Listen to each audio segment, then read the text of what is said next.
Hey, Natalie, Hey, Scotty. how are you today?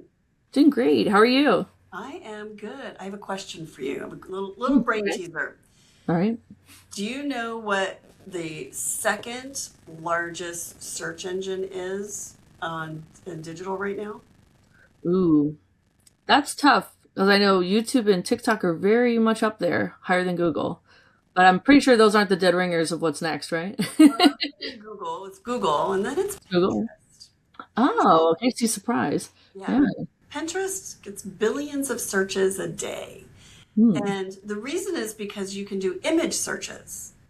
So Oh, you can put in a search, and instead of getting, pages and pages and pages of text you have to sort through, you could just right. scroll through photos and get these answers to your questions. Hmm. You know, what house does, what does Joanna Gaines's house look like? Or, um, what color is chartreuse? Or, whatever. What does a vintage Ford Bronco look like? You can go into Pinterest and just get images and images and images. And if you're really looking for something specific, especially planning, like say a backyard update or kitchen renovation or shopping for new linens for your guest room, it's a Right. really great place to go to see what other people are doing, and especially what a lot of like design aficionados are thinking, because they'll put those things on there to show everybody what they're doing, and help people to find their website or their YouTube channel. And so it's a source that I've used for a long time Right. to do exactly those things when I was staging a house to sell it, and when I was, decorating a new house. Of course, the first place I went to was Pinterest. But what I never really thought about until I started this job was using Pinterest to pin my cars. Ooh, Did that's you some ever think about that? aspirationally of like, what cars would I like in my future 12-car garage? But outside of that, no.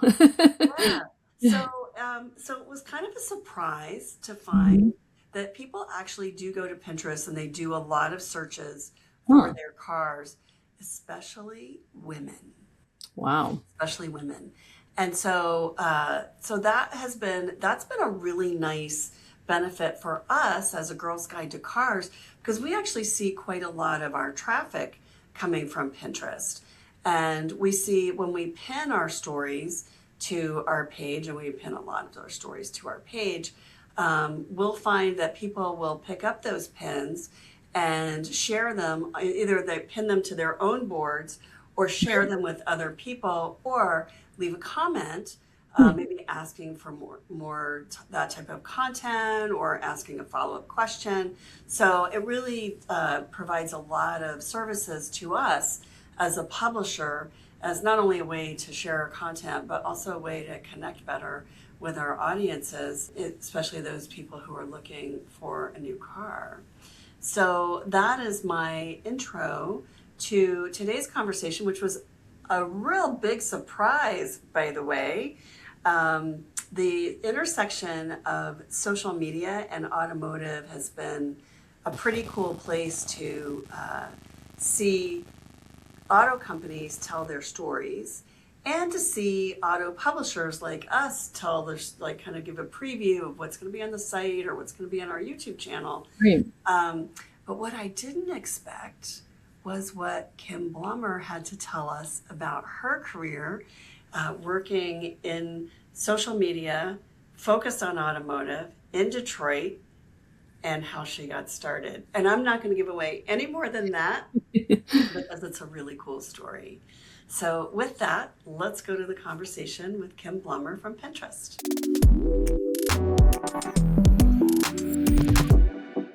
Kim Blommer, it is so nice to meet you. Thanks for being here. Hi, Scotty. I'm excited to join you. So, Kim comes to us from Pinterest, but also from Detroit. You're a Detroit native? You're Yes, I Michigander? am. Yes, I Yeah. am.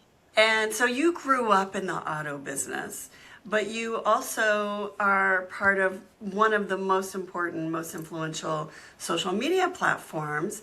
And you have carved out a very interesting career in automotive, yes, but also in the platforms that bring those automotive stories to us. I want to jump in here and talk about your career, but first of all, tell us what you do. I'm a managing director at Pinterest. I lead a sales organization helping auto brands grow on the platform.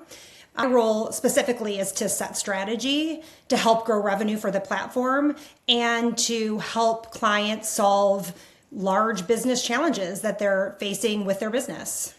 So how did you get to this job? Because Pinterest is not what I would think of as like, oh, I'm in Detroit, I want to work in automotive, let's go work at Pinterest. Tell me how you got to this job. It's been a journey. I'm probably going to date myself, but I actually started in I'll tell a funny how I got into the automotive industry in a second, but how I got to Pinterest. After college, I got a job with J. Walter Thompson, which is Ford's automotive agency of record. So I was doing that for a little while and got exposure to the media side of the business. They were launching the F-150. We did a campaign with Yahoo, and I started working with them on a program, and they made me offer to come there and work on the media side. So I went to Yahoo in the very early days, and this is when Yahoo was the internet, and we were basically selling, any program that the OEMs would buy offline. So imagine the CMAs or the Country Music Awards or fantasy sports, and then they would buy that extension online, or they would buy fantasy sports online. So we were doing a lot of content sponsorship. So that was my first time like on the media side of the house, is like helping them have a digital presence. And I did that for several years. It was really fun. It was like the wild, wild west of digital. Did that for about 7 years and then moved on to Google. Spent about 7 years at Google. There, I got to learn the search side of the business, also video. So Google owns YouTube. So I got to learn that piece of the business. I ran the Ford Motor Company business for Google. I moved into a global role just to understand international business, trying to influence and help other regions outside of the US, like up level, make sure that they were learning from each other, set strategy so that each country could start at like a higher level because they weren't starting from the ground floor. Did that for a few years. And then Pinterest started to reach out to me and call. And I was like you, I was a very early pinner. I absolutely loved the platform. I loved what it stood for. I loved the positivity aspect of it. And so I just started having conversations with them. And the more I talked to people at Pinterest, the more I was like, this is right for me. It was like a product that I was passionate about. It was a mission that I felt strongly about. And then I also, like you, felt a need for, or like an opportunity to build what auto could be on a platform like Pinterest. And so I came over, and when I came over to Pinterest, then I started overseeing all of automotive. So all of the brands, not just like a single Detroit OEM. And so tell me how you got into automotive. Yes. So that's the funny story. So I live in Detroit. So I live in a suburb of Detroit. So when you're in Detroit, you're always like automotive adjacent. But my first real automotive career. And so, I grew up with a sister. My dad always pushed us to do some of the hard things. So he was at a Chamber of Commerce golf outing. He met a plant manager who ran the Chrysler Trenton engine plant, it was called. And he was talking about how he hired college kids to be foremen inside the plants. And so my dad was like, well, I have a daughter who would be great for that. So my dad came home and was like, you need to do this. So I went and interviewed. I did it for 2 summers. I was the only female, both summers. I came home from college. I ran a department within a plant for Chrysler. The first year I was in the the rod and piston line. And then the second summer I was in the head assembly line. It was like a really eye-opening job. It was my first time like managing people. I had to find a way to be relatable to people who were twice my age. You know, I was this college kid coming in. I had no idea what these people did, but I had to find a way to try to help coach and manage and move teams around when somebody didn't show up. So it was a really great learning experience. I also got written up. I also got a grievance written against me. I learned very quickly that you cannot do any union jobs. So there was coolant on the floor. I cleaned up some coolant, which I learned very quickly that you cannot do a union job. I got a grievance written against me. I did learn to have thick skin also from that, but it was like an amazing learning experience. And that was my first like experience with automotive. Okay, that's like, baptism by fire. It is. And so why didn't you stay on the manufacturing side of automotive? Well, when I was in college, I was actually going into, my major was health communications. So I really thought I was going to run a hospital. So I really had a passion for the sciences. I worked on like anatomy. I had worked on cadavers in college. So I really thought I was going to go more in the health sciences side of the business. But I actually had a connection. I got a job at J. Walter Thompson, got into the marketing side, fell in love with it. It was so fun. Went to Yahoo. It was like life-changing for me and just never looked back. So manufacturing on a plant floor, engines, cadavers. Yes. Oh my gosh. Yes. That's kind of crazy, but it's interesting and it's so true. And one of the things that I really love about automotive is once you're in automotive, automotive never leaves you. You might leave automotive, but automotive never leaves you. It just stays with you forever, doesn't it? It is so true. I mean, it is a tight knit community, and like I love the work that they do. I also think like when you talk to somebody, automotive, and like that's the other piece with Pinterest. It's like everything that you're doing and planning on Pinterest, like the vehicle enables you to do that. So like the car is such an important part of your life. It enables like everything you do. Like if you want to do something on the weekend, like typically it's the car that enables you to do that. So it's just such an important part of your life. Isn't it? And, it's just as a little aside here, I get so frustrated when I see a new car roll out. Maybe it'll be on display at an auto show, or they'll bring some new prototypes or pre-production models, I guess, to a drive for journalists so we can test drive them, and every single interior is black. I'm like, I don't live, like, my house is not like that. My kitchen is not like that. I want the interior of my car to be as beautiful as the rest of my life. I spend a lot of time letting my home and my yard, my kitchen and my wardrobe and my closet. And I want to have that same attention paid to my car. So that's my subtle nudge to car makers. Please, please, please, something other than black. Right. Yes. And even like exterior color is important, but I feel like the interior, like exterior, okay, so it's black or silver or whatever. I don't like that, but I can live with it. But what I can't live with is an interior that is just muted, monotone, dark. Ooh. Anyway, but that's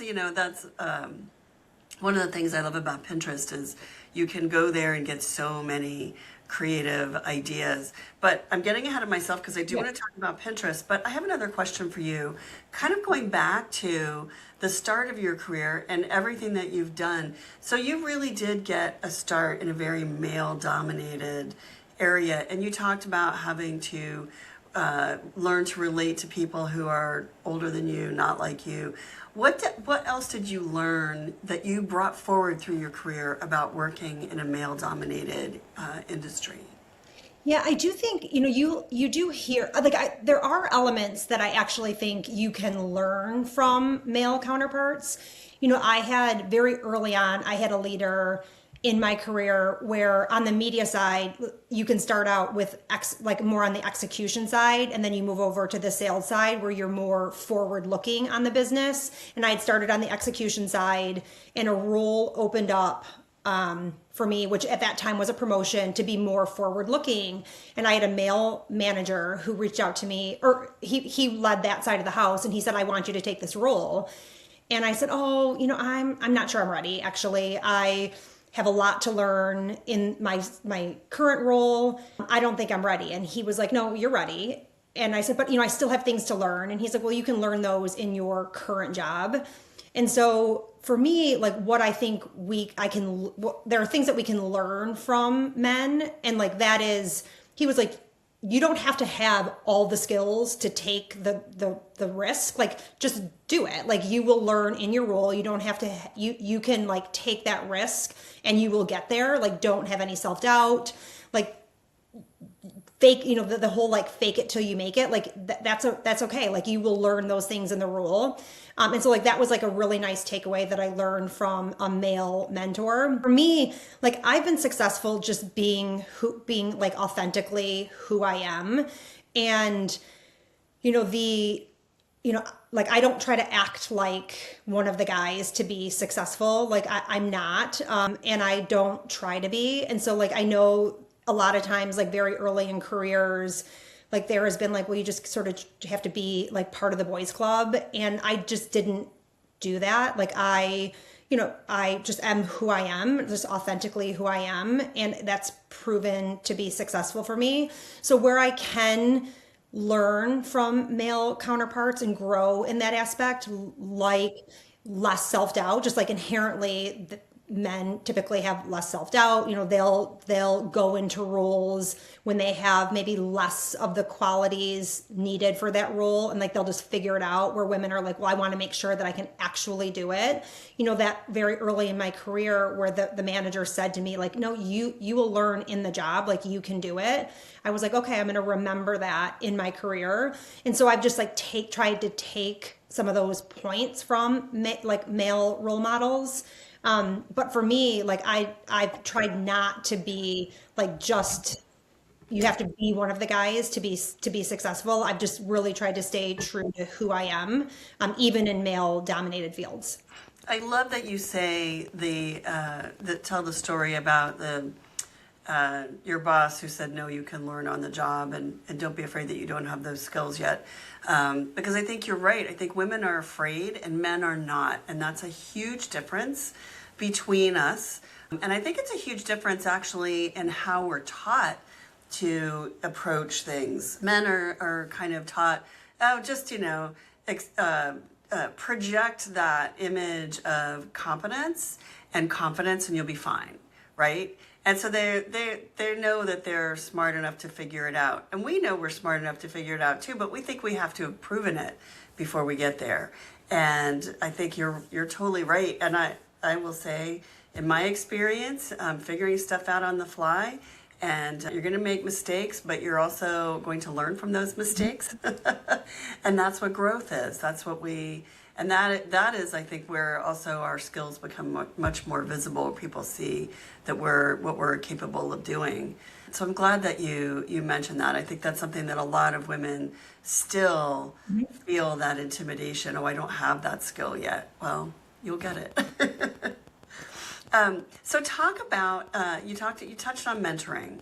Talk about what mentoring means to you now in this part of your career, and talk about yourself as a mentor as well. Mentoring is, I think what's so great about mentoring is it creates like these shared connections. So you can help somebody like see a perspective. They can be open and more vulnerable without going to their manager, right? Like when you have this challenge or you have this opportunity, you might not want to go to your manager and say like, I'm struggling with this, or you might not, or it could be like a stretch opportunity where you're like help me see a different perspective, or help me with this pitch that I'm having, or I have this presentation, or should I take this job? What are pros and cons? Or I'm thinking, and there's this sort of safe space with mentoring that helps.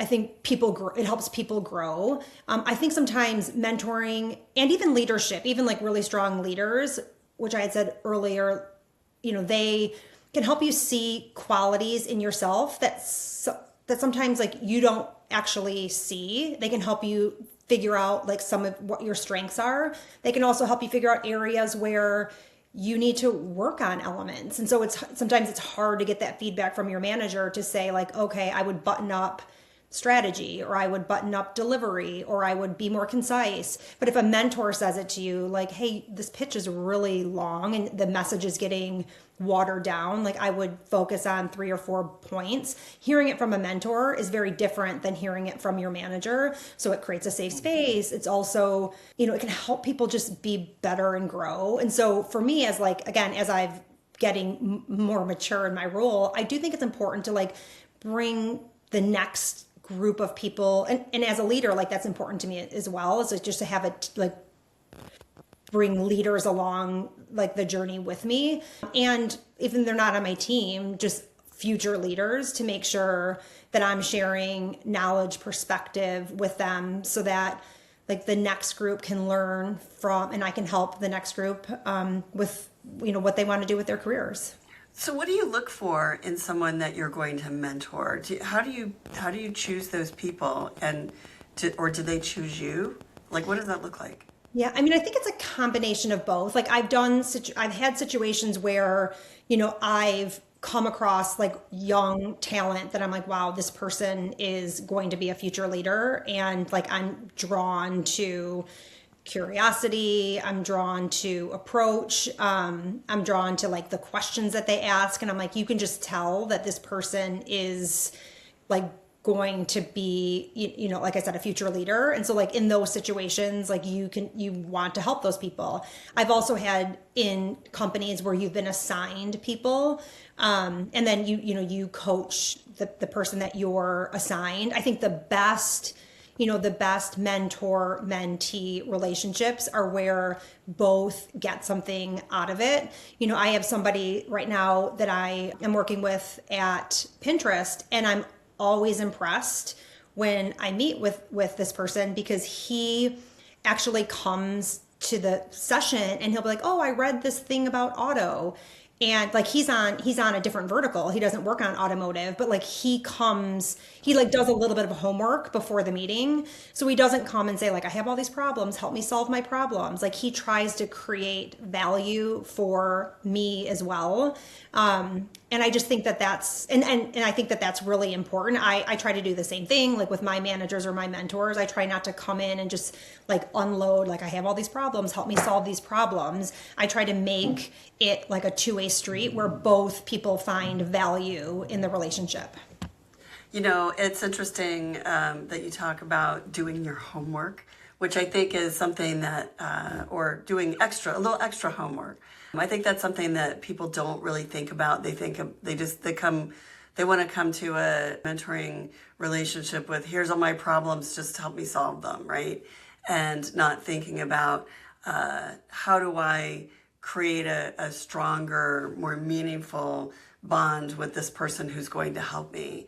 Have you been had an experience of a mentor who has been able to help you through or stay connected with you through different career transitions? So I would also say, like on this side of the business, there are people who you have followed through careers. Like I've had people that I've worked with that I've stayed connected to when I worked at Google, and then I've worked with them again at Pinterest. And there are people that you bounce ideas off of. I would say less formally, where it's like a formal, but I have people that if there's a big career decision, or if I want to like bounce something off of them, like I have a network of people that I go to and say like, I'm thinking about this decision. Like, what do you think? Is it the right thing? Am I missing something? Should I think about it differently? So it's less of like I meet with them once a month. More so, it's people that I care about, that I've worked with through the years, that like are the people that I go to when like big decisions need to be made, or like any sort of business decision where I want to gut check with somebody. And I think everybody should have that, because they help you bring a unique perspective, and you should have somebody that you can go to and sit and say like, am I thinking about this the right way? Am I missing something? You know me. Do you think this is the right fit? Like, what do you think blind spots are for me? Like, what do you think I should work on? What do you think areas that may be gaps for me? What do you think strengths are here in this role?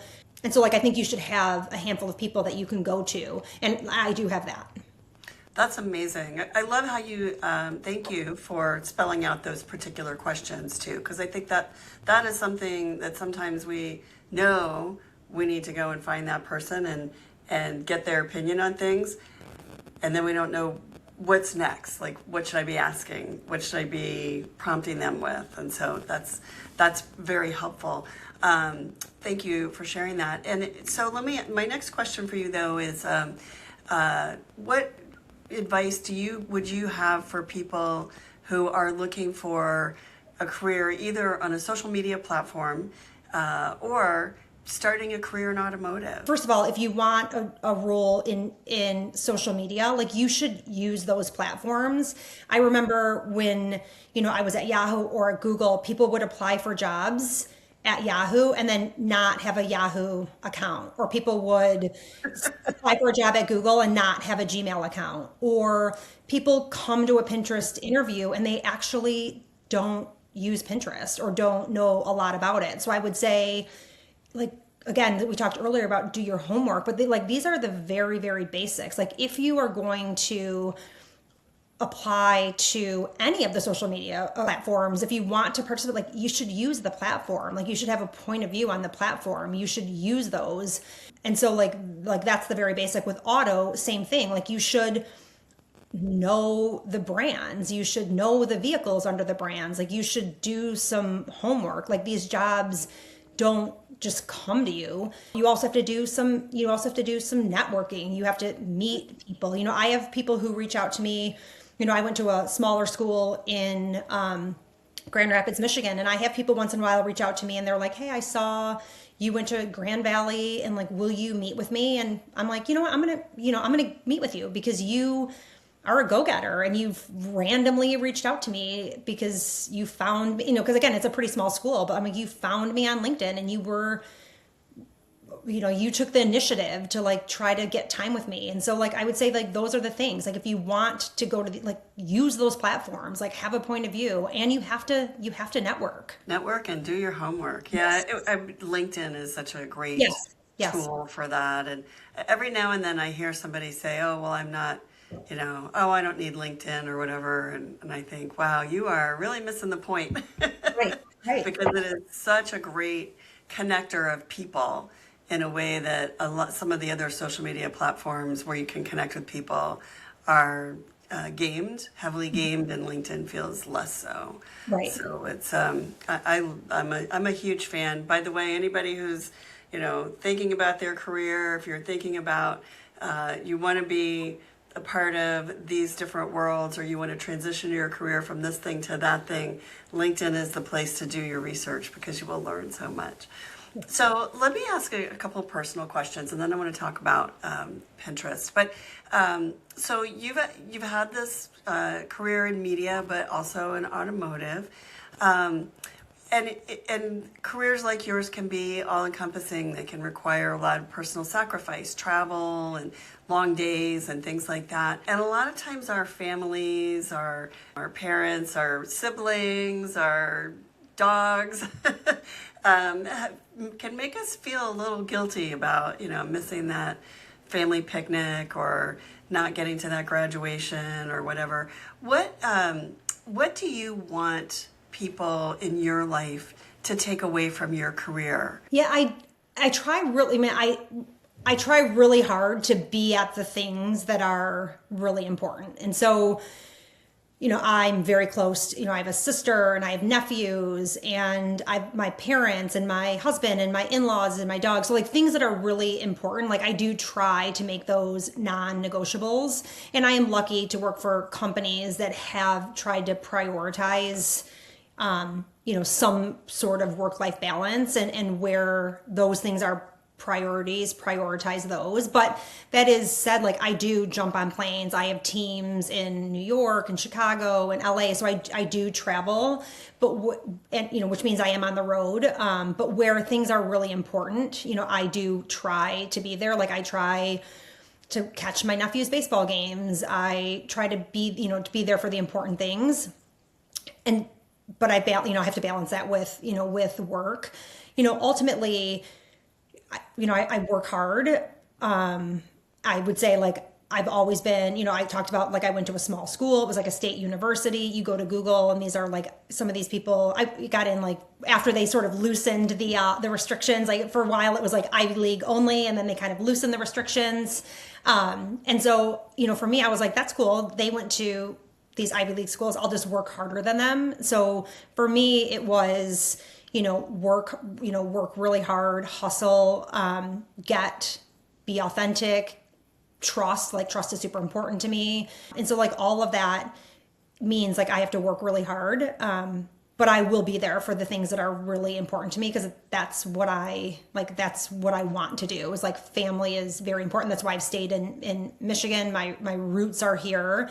There have been opportunities where I've thought like, oh, I could go, to New York for bigger opportunities. I could go to Chicago for bigger opportunities. Obviously home base for all of the companies I've worked at or San Francisco, but it's like family and friends that keeps me in Michigan. So again, that means I have to work harder to stay in Detroit, but I do that because, of my family. We all have to work harder. Yeah, right, true. I can get around that. I think that's just a truism. So let's talk about Pinterest because the company's been through a lot of changes in the last couple of years.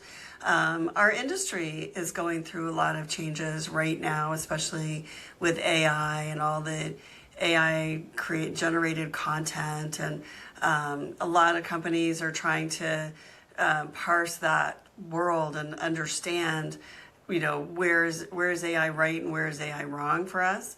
So talk about what's new at Pinterest these days. So I would say like a couple things. Like one, you're a pinner, so you know this. I think one thing is like we're still growing. I mean, we now have 630 million active users. It's always been a visual discovery platform, but it's like increasingly becoming a search platform as well. 80 billion searches a month. And so like people are coming looking for inspiration via search. And that's like where we have that's always been our strength and where we've won. So that's been great for us. That's where we've doubled down. And like from an automotive standpoint, you've talked about this very early on, like people want to like visually see the vehicle. They want to look at interiors of the car. They want to look at exterior of the car. Just seeing like a small white SUV on the road, like that's really hard to differentiate. Like what small SUV is that? They want to get in there and see, the interior, the exterior. So like being a visual platform like is like a differentiator for us in terms of like what people are excited about from like a new like format standpoint. We recently launched Max with collection. So the platform is like a 2 grid. The home feed is a 2 grid, which we have Max Width, which takes up the entire grid. So it's like takes up the 2 column. So you can have like a big hero image, and then you can have 4 small images. So imagine you have like a big vehicle shot, and then you can have 4 interior shots, or you can have a large vehicle image, and then for vehicles within the lineup. So the auto brands are really excited about that. Like that's a brand new feature that brands are getting excited about. Yeah, and it's great that brands are excited about it because it is so important to the female buyer. I mean, that's where she's very visual driven, and we are very visually driven. And you're right, like the car on the road is meaningless, and but at the same time it tends to be, just by the nature of it, such a common view, and so we're always trying to like go inside, show the interior. Let's get a little creative. So what are your favorite Pinterest features? Let's get inside. Yes, like Pinterest, there's like the home feed, which is like it's very personalized based on what you're interacting with, what you're engaging with, and then there's the search side of it, where you can, like, if there's something you have in mind, you can go in and actively search, and then when you find something you're interested in, you save it. And then those pins are saved to boards. So that's inherently the like user flow of the platform. But we've recently launched collages. And so that's something that I've been using. Like, we're going through a home remodel recently. And so we're redoing our basement. My husband's doing sort of like a basement bourbon room. And so I've been like making collages. So what you can do is, like, within pins, you can take elements of pins. Like, I like this chair, this rug, this bookshelf, and create a collage to get a visualization of what you want to buy in the future. So it's taking the best of individual pins, creating a collage, and then you're able to like visualize what you want to buy. So that, to me, right now is like what I've been using. And like, it's been really helpful in helping me figure out the next thing to buy as we're going through a remodel. I love that, because we've done in the past, and we kind of have walked away from it a little bit, but it's something we want to come back to, have done sort of vision boards for cars. Yeah. So we'll, review whatever it is, a Grand Wagoneer, and pick the colors, the exterior and interior colors and finishes that we like, and then create a vision board of like what the house might look like that you would ideally park that in front of, and what the outfit might look like that you would wear driving this car, and that kind of thing, and the luggage, what your luggage would look like that you would put in it, that kind of thing, or maybe the stroller or the car seats, which are now much more interesting looking than they used to be. Even 5 years ago, they were not that great. They get better all the time. So I think, when you start to piece together all those different elements of a lifestyle or of a part of your life, then it starts to take on this whole new dimension where it's possible and it's something that you want. It creates desire. So there are a lot of surprises when you spend time on Pinterest. You're like, oh, I didn't know I could do this. I didn't know and you discover, like, the discovery journey is pretty amazing. What do people find surprising on Pinterest? I mean, people use it for like everyday decisions. So people come on daily to figure out like what to order, like what to eat for food, what to wear to the graduation party this weekend. So people are coming for small decisions, like everyday decisions, but they're also coming for like really big life moments, like their wedding, having a baby, but also car shopping. And so I think what people are finding, what is surprising is it runs the gamut from very, very small decisions to really large decisions. And people are integrating in the car shopping, in the car shopping experience, people are taking that as a piece of their life. So we see that, like, having a baby, we know that life moments are obviously triggers for buying a new car, but you see like people are looking at like for the baby, and like part of that is looking at a vehicle because they know another car seat means a larger car. And so they're looking at cars that fit 3 car seats. And so we're seeing the car actually a part of the lifestyle or life stage, as opposed to it just being like car buying as its own entity. It's like a part of the life stage or lifestyle. It's like woven into that. That's amazing. I'm not surprised. But I think it's pretty incredible to see users. And what is Pinterest user? 80% women or 70% women? It's very Yeah. highly. Yeah, it's actually more men are starting to come on the platform. More men are coming to the platform now than it used to be. Yeah. But it's amazing to see women shopping cars on the platform. What other advice outside of sort of thinking in the big lifestyle context? What other advice do you have for women who might be using Pinterest to shop for a car? Women are planning all aspects of their life, and I think that they should think about planning automotive decisions as well. So, if they go to the platform and search for family-friendly SUVs or,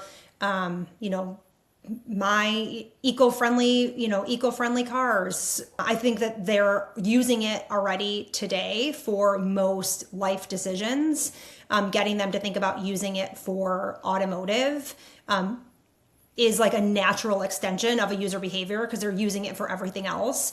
And so that's where I think the next natural extension is for them to use it for automotive shopping as well. And that's what we're talking to the brands about also. They're already planning all aspects of life on what to do, what to buy, what to wear, what to shop, and like what vehicle is next for them is just a natural extension of user behavior. And so brands should facilitate that.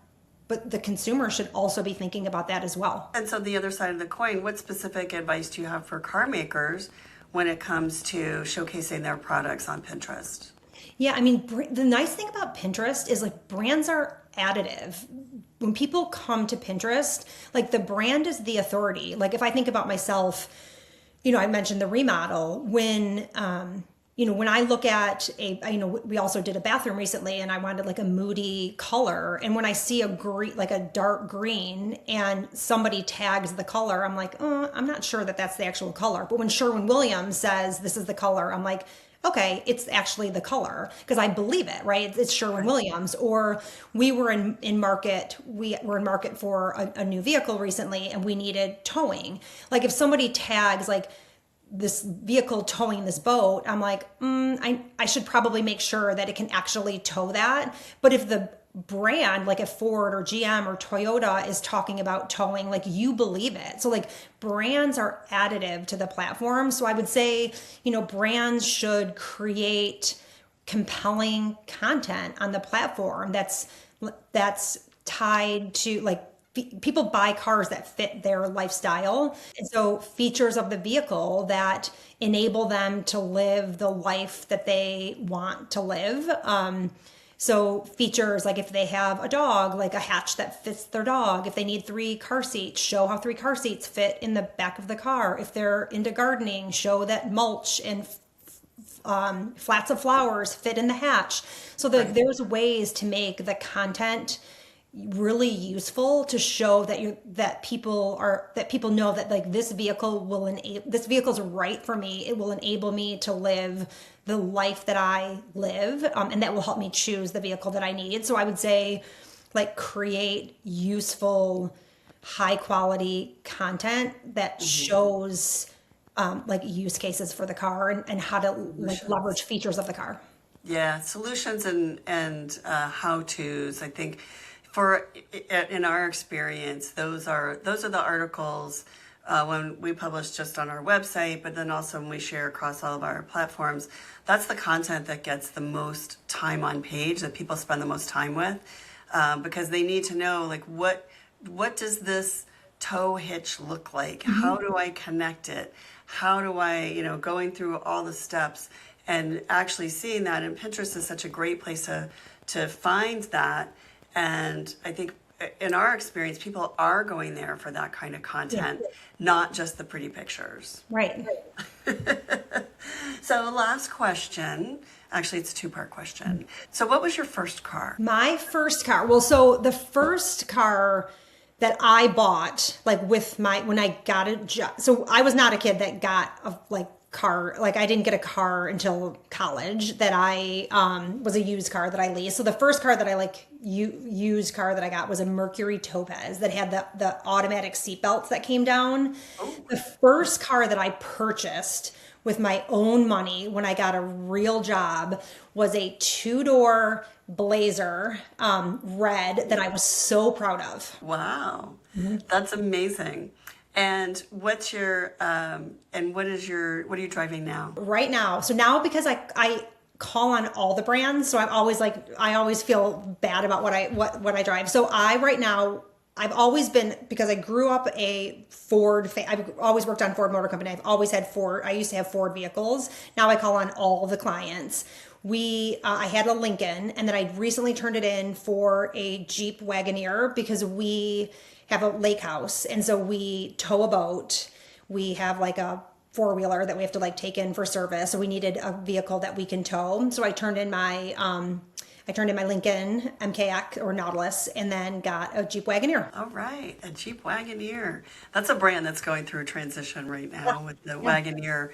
So, but it's such a great, I love a good pickup truck based SUV. Yes. Nothing says capability like an SUV based that's has the underpinnings of a pickup truck. Yes, Right? yes. Yeah. What do you drive? What do you drive? So I have a Hyundai Ioniq 5. Okay. And we also have an Infiniti QX50 and a Volkswagen Tiguan and a Hyundai Veloster. So a nice little collection of, that's my husband and my daughters. And those are all the cars under my insurance. I'll put it A little bit that of everything, yeah. way. So, but yeah, it's an interesting collection. And then I have press cars in the driveway. So I drive a lot of cars, and I love it. It's just getting behind the wheel of different cars is like, I don't know if you ever get a chance to do that. And I hope if you don't, that you will do that at some point, because it's being able to drive different cars is such an eye-opening thing. I think that's something that everybody should try to do, is drive a lot of different cars. It's great advice. Thank you, Kim. Thanks so much for being here with us today, and giving us insight on Pinterest and insight on your career. Thank you for having me. It was fun.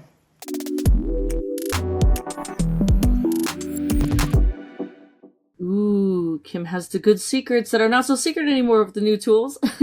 I really love that automakers are now looking there and finding new ways to tell these stories, and not intrusively, very seamlessly connect with the audience. I love that. Yeah, I like that too. And that's something that I think has been kind of rewarding in our little corner of the world. I say our little corner of the world, women are primary car buyers. Right. But, the automakers finally are seeing Pinterest as a way to reach that female car buying audience and telling their micro stories. But what I love even more is when she was talking, I have to say the wheels in my head were turning about how I use Pinterest. And Right. that is often for a solution. So how do I name the thing? Right.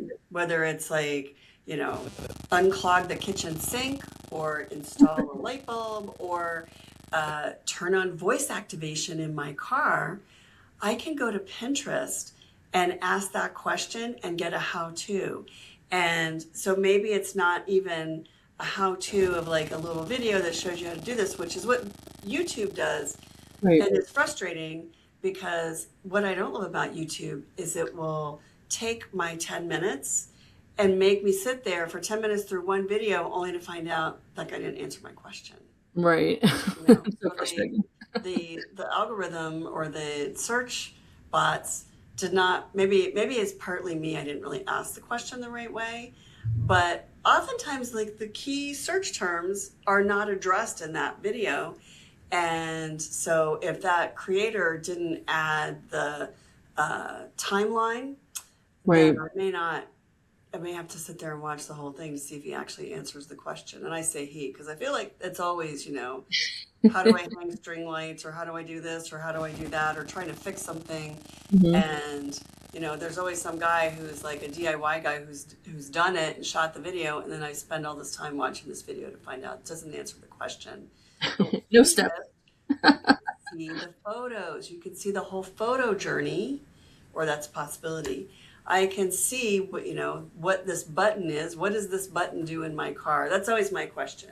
Right. You Where get is into it? the car, there's a button you don't recognize, and what does this button do? And so I feel like that's where we can be really helpful in our content journey, and Pinterest can help us with that. And that's a realization that we're going to get better at that.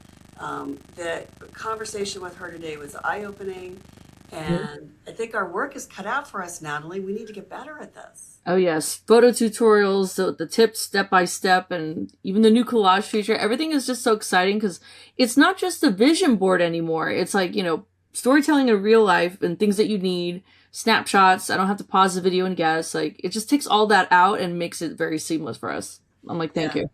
So good, so good. So many possibilities, possibilities.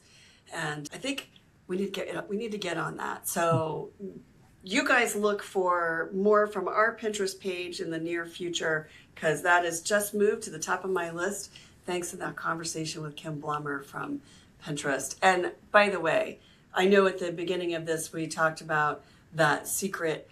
I cannot believe her first job was working on a factory floor as a manager, literally very first job, and giving people twice her age instructions on how to build engines in an engine factory. Wow. That was a shocker. That was a shocker. I love that story, though.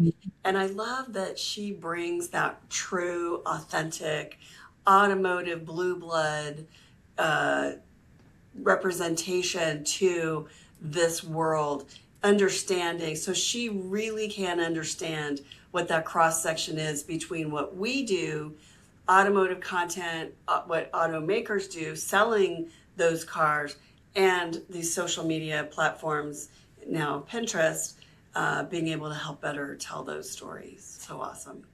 All right. Thank you, Natalie, for being here with us. Our producer, Natalie Marola, and co-host, I'm Scotty Reese.